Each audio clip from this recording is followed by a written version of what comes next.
শুভ রথযাত্রা।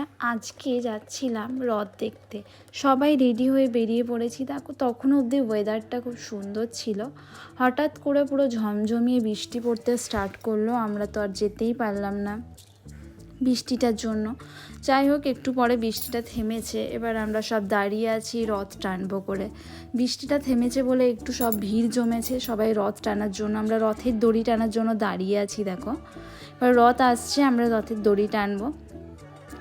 এরপর আমরা এগিয়ে যাচ্ছি মেলার দিকে। এখানে আমাদের আশ্রমের এখানেই মেলা হয়, তো আমরা মেলার দিকেই যাচ্ছিলাম। আমরা একটু তাড়াহুড়ো করছিলাম যেহেতু আমাদের বিকেলের দিকে আরেকটা জায়গায় যাবার ছিল, তো ওই জন্য আমরা এখন তাড়াতাড়ি এই মেলাটা দেখে আমরা আরেক জায়গায় যাব। তখন যেহেতু বৃষ্টিটা কমেছিল, খুব ভালোই ভিড় জমেছিল।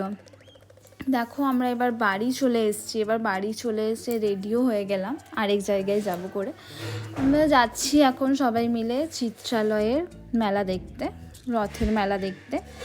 গিয়ে দেখো আমরা যখন এই রাস্তায় যাচ্ছিলাম, ওখানে টোল পার করছিলাম, তো ওখানে ও যেহেতু বুঝতে পেরেছে ওর ভিডিও হচ্ছে, ও নাচতে স্টার্ট করে দিয়েছিল।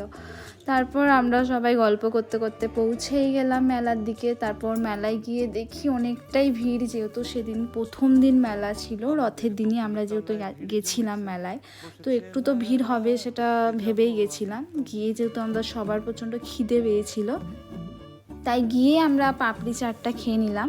এরপর যাব মেলার দিকে। প্রথমে রথের কাছে গিয়ে আমরা প্রণাম করে নিলাম ঠাকুরকে, তারপর আমরা মেলাটা ঘুরে দেখছিলাম। আর এবারে সবথেকে তো এক্সাইটেড ছিলাম সবাই জানি যে এবার দুর্গাপুরের চিত্রালয়ের মেলাতে বসেছিল দুবাইয়ের অ্যাকোরিয়াম, যেটা বলেছিল দুবাইয়ের অ্যাকোরিয়াম স্টাইলে দেখা যাক। এবার সেটার জন্য আমরা সবাই এক্সাইটেড। আর আমার তো মনে হলো মেলার যত ভিড় ওখানেই বসেছে।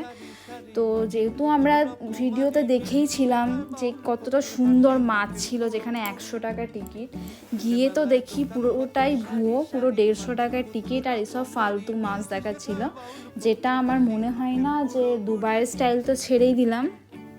এখানে আমাদের পাড়ার পুকুরেও মনে হয় এর থেকে ভালো মাছ থাকে, মানে যেখানে গিয়ে দেখছি চুনো মাছ, তেলাপিয়া মাছ, এইসব মাছ, মানে গিয়ে 150 টাকাটাই পুরো বেকার। গিয়ে তো আমরা সবাই রীতিমতো গালাগালি করছিল।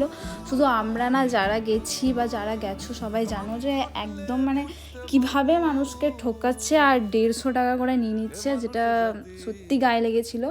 আমি আমার পার্সোনাল এক্সপিরিয়েন্স থেকে বললাম, কেউ যেও না ভাই। তো গিয়ে আমরা দেখো মেলাটা ঘুরে দেখছিলাম। আমরা ওখান থেকে বেরিয়ে তারপর বেলুন কিনে বাড়ি ফেরার পালা। এরপর বাড়ি ফেরার জন্য সবাই, আমার এমনি পার্সোনালি এরকম একটু বেলুনগুলো বেশ কিউট লাগে, তো আমার ভালো লাগে এরকম বেলুন কিনতে। চলো